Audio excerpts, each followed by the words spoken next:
Assalamualaikum warahmatullahi wabarakatuh.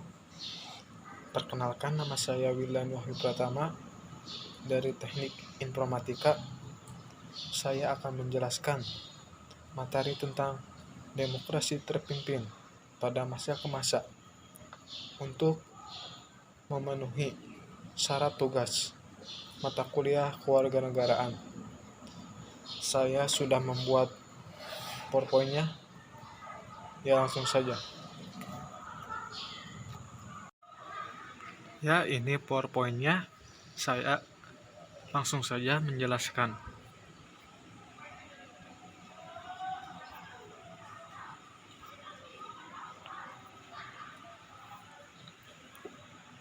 Menuju demokrasi terpimpin. Demokrasi terpimpin merupakan era politik Indonesia setelah berakhirnya era demokrasi parlementer. Sistem demokrasi terpimpin lahir setelah konstituante gagal merancang Undang-Undang Dasar dan kemudian dibubarkan dengan dekret Presiden tanggal 5 Juli 1959. Sistem ini lahir sebagai bentuk pelurusan atau perbaikan terhadap demokrasi liberal. Kemudian, sosial politik Indonesia pada masa demokrasi liberal 1950 hingga 1959 belum pernah mencapai kestabilan secara nasional dan tidak berhasil menyelesaikan tugasnya, yaitu merancang Undang-Undang Dasar. Hal ini membuat Presiden Soekarno berkeinginan untuk menyederhanakan partai-partai politik dan membentuk kabinet yang berintikan 4 partai yang menang dalam pemilihan umum 1955.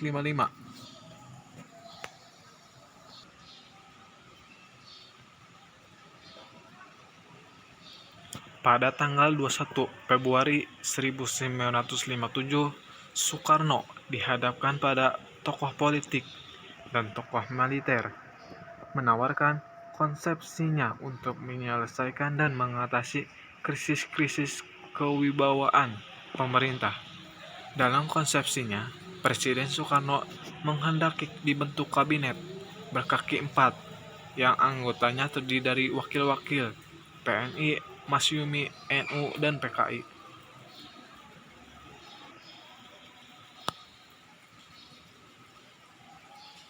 Selain itu, Presiden Soekarno juga menghendaki dibentuknya Dewan Nasional yang anggotanya terdiri dari golongan fungsional di dalam masyarakat.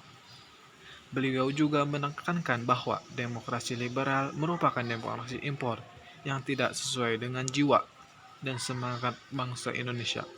Demokrasi yang sesuai dengan kepribadian bangsa Indonesia, yaitu demokrasi terpimpin.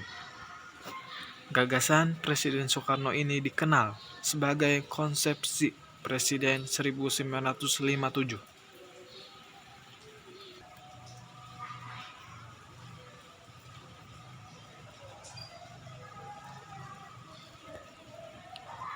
Pokok-pokok pemikiran yang tergandung dalam konsepsi. Dalam pembaruan struktur politik harus diberlakukan sistem demokrasi terpimpin yang didukung oleh kekuatan-kekuatan yang dicerminkan aspirasi masyarakat secara seimbang. Pembentukan kabinet gotong royong berdasarkan imbangan kekuatan masyarakat yang terdiri atas wakil partai-partai politik dan kekuatan golongan politik baru yang diberi nama oleh Presiden Soekarno, golongan fungsional atau golongan karya.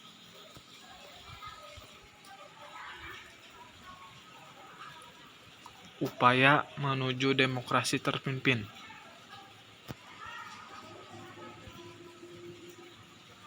Upaya menuju demokrasi terpimpin yang dirintis oleh Presiden Soekarno sebelum dikeluarkannya Dekret Presiden 5 Juli 1959. 1. Pembentukan Dewan Nasional pada 6 Mei 1957. 2. Mengeluarkan keputusan pada tanggal 19 Februari 1959 tentang pelaksanaan demokrasi terpimpin dalam rangka kembali ke Undang-Undang Dasar 1945. Larangan bagi kegiatan politik. 4. Pertemuan untuk mencapai kesepakatan. Selanjutnya, pada hari Minggu 5 Juli 1959,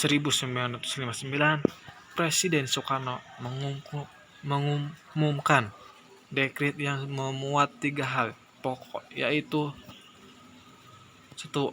Menetapkan pembubaran konstituen. 2. Menetapkan Undang-Undang Dasar 1945 berlaku bagi segenap bangsa Indonesia dan seluruh tumpah darah Indonesia. 3. Pembentukan MPRS yang terdiri atas anggota DPR ditambah dengan utusan-utusan dan golongan serta pembentukan Dewan Pertimbangan Agung Sementara atau yang disingkat DPAS. Ya, ini dekret presidennya. Selanjutnya,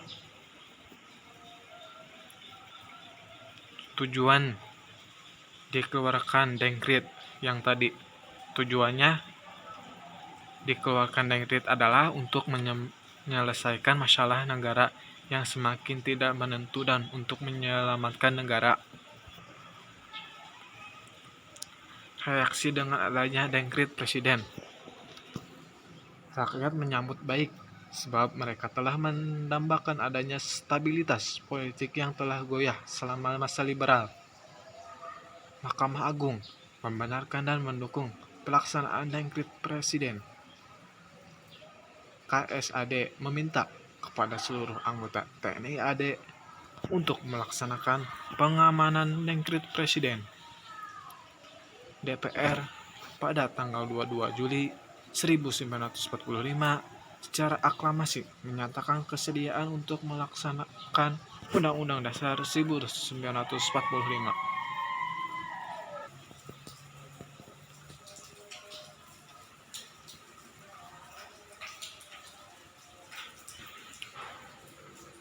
DPR pada tanggal 22 Juli 1945 secara aklamasi menyatakan kesediaan untuk melaksanakan Undang-Undang Dasar 1945.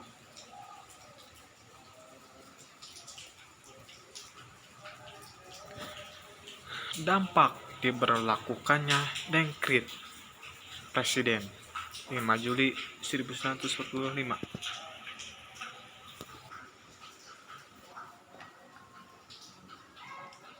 Dampak positif: menyelamatkan negara dari pecah-pecahan dan krisis politik berkepanjangan, memberikan pedoman yang jelas yaitu Undang-Undang Dasar 1945 bagi kelangsungan negara, merintis pembentukan lembaga tertinggi negara yaitu MPRS dan lembaga tinggi negara berupa DPAS yang selama masa demokrasi parlemen tertunda pembentukannya.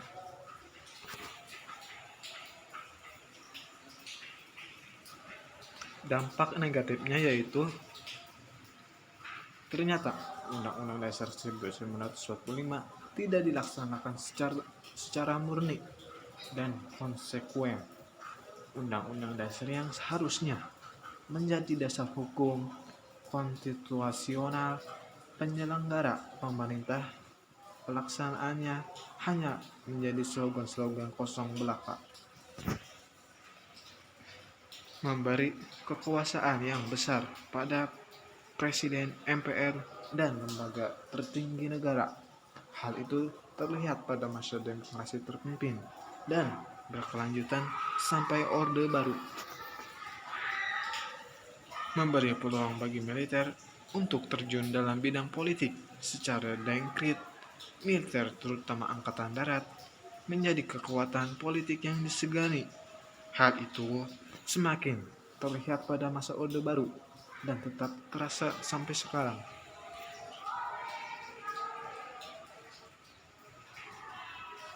Selanjutnya, sistem politik demokrasi terpimpin, yaitu dengan berlakunya Undang-Undang Dasar 1945 dan demokrasi terpimpin, Presiden Soekarno langsung memimpin pemerintahan dan mengambil kebijakan-kebijakan. Kebijakannya yaitu 1.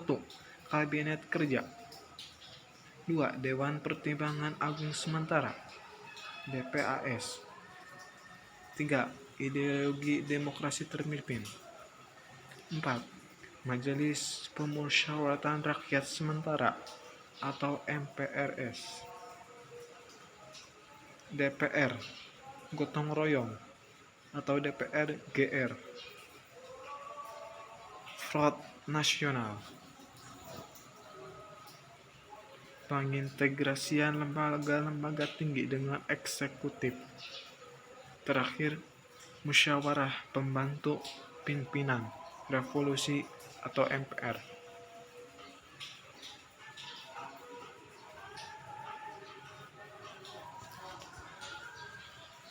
Ini bagian sistem demokrasi terpimpin. Ya, selanjutnya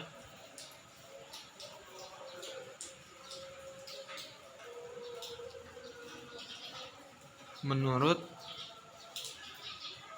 Muhammad Hatta, penilaian terhadap pelaksanaan demokrasi terpimpin yang dilaksanakan oleh Presiden Soekarno pertama kali muncul dari M. Muhammad Hatta melalui tulisannya dalam majalah Islam Panji Masyarakat pada tahun 1960 yang berjudul Demokrasi Kita. Selanjutnya, Hatta mengungkapkan kritik kepada tindakan-tindakan Presiden, tugas-tugas DPR, sampai pada pengobatan adanya krisis demokrasi, yaitu sebagai demokrasi tidak kenal batas kemerdekaan, lupa syarat-syarat hidup, dan melulu menjadi anarki lambat laun akan digantikan oleh diktator. Ini bukunya ya, Demokrasi Kita.